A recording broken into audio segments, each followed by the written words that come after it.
yanda ake trading based on price action. Nan idan price yayi ƙasa below wannan na tafi da bias a nan. Market idan ya ƙasa below dama wannan round number zan tafi da bias saboda market ya yi breakout din wannan resistance level din da ƙarfi.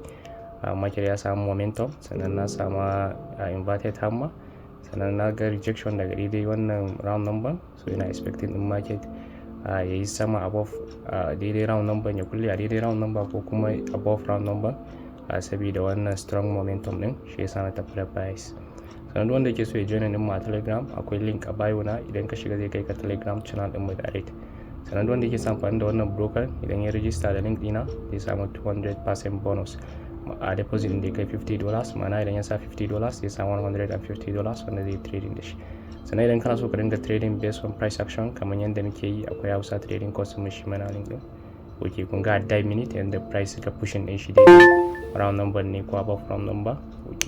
Okay, anan na tafi da bias bayan market ya mun breakout din wannan key level din, wannan key level din da yake san wannan resistance level din. Market ya zo da trend bayan an samu 1 2 3 black cross, market ya breaking level din sai aka samu retracement candle.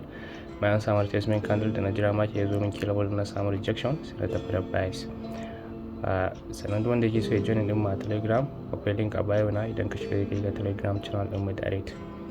Kun ga market yanda ya rejecting daga key level din, bayan market ya yi breakout din wannan resistance level din, muka jira retracement candle after 1 2 3 black cross, market ya yi breaking din level din ne da 1 2 3 black cross. An samu retracement candle shine wannan red candle din bayan 3 black cross din, market ya yi ƙasa, muka samu rejection daga daidai key level din, sai muka tafi da bias.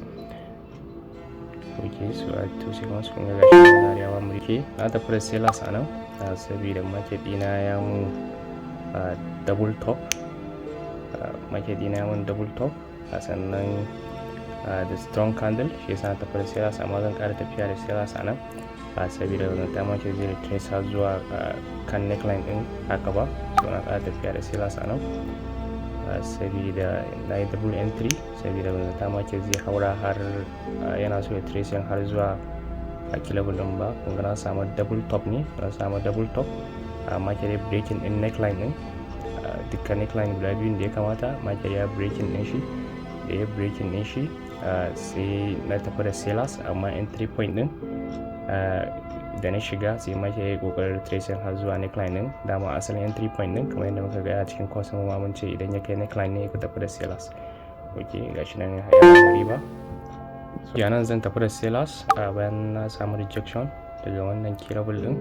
Bari ku gani market dina ya mun breakout din wannan key level din, breakout din support da ƙarfi, sai aka samu inverted hammer, sannan da na jira market ya zo 50% na real body din da shadow din na samu rejection daga daidai key level din da aka yi breakout din, sai na tafi da sellers. Kun ga da sellers ke pushing da ƙarfi daga daidai key level din. Sannan duk wanda yake so ya join din mu a Telegram, link din yana bio na, idan ka shiga zai kai ka Telegram channel din mu direct.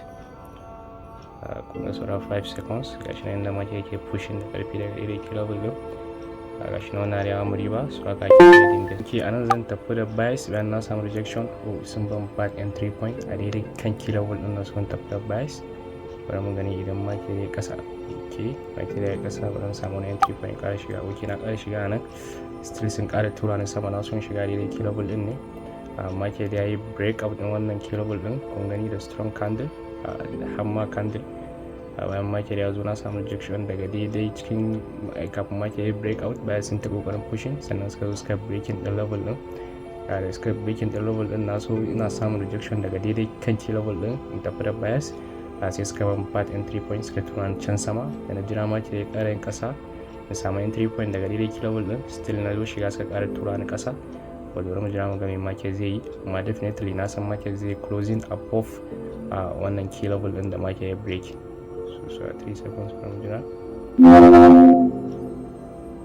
Okay, gashi na ya bani loss, amma kun gani market ya closing above key level din.